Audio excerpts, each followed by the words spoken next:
Сделать свой выбор на избирательный участок в Иннополис приехал Файзулло Матлабов. Мужчина из Узбекистана, работает на рыбном заводе. Живем в Маркваше, работаем в береге. Год больше мы здесь живем. Ближе, оказывается, сюда приехал на выборы.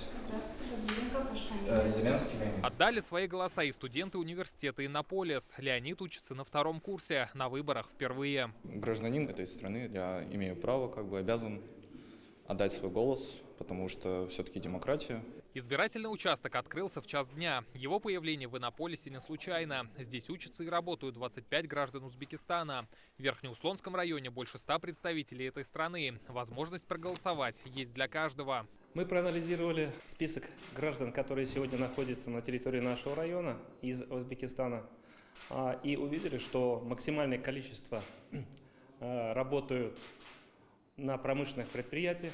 И поэтому, выбирая пункт для голосования, конечно, мы, с одной стороны, старались сделать максимально комфортные условия для голосования и максимальную доступность приехать всем. Очень удобно, да. Город у нас маленький, и тут все условия для этого организованы. Мы пришли, можем легко прийти и выразить свою позицию. В Татарстане узбекская диаспора насчитывает почти 15 тысяч человек. С 19 апреля площадками удаленного досрочного голосования стали университеты и предприятия, где большое количество граждан из Узбекистана. Разделились на 3 избирательные комиссии и в целом выезжаем на места. В целом более 50 избирательных участков у нас есть.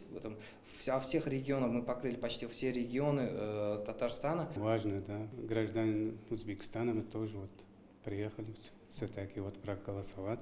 Что где работаешь, хоть Узбекистан, хоть здесь, где живешь, там закон есть, закон надо подчинять. В новой редакции Конституции Узбекистана увеличится число статей и конституционных норм. В общей сложности основной закон обновится на 65%. Отметим, что впервые воспользоваться правом удаленного волеизъявления граждане Узбекистана, проживающие в России, могли в 2021 году на президентских выборах. Выездные участки в республике будут работать до 26 апреля. Сам референдум назначен на 30 число. В этот день отдать свой голос можно будет в Генеральном консульстве Узбекистана в Казани.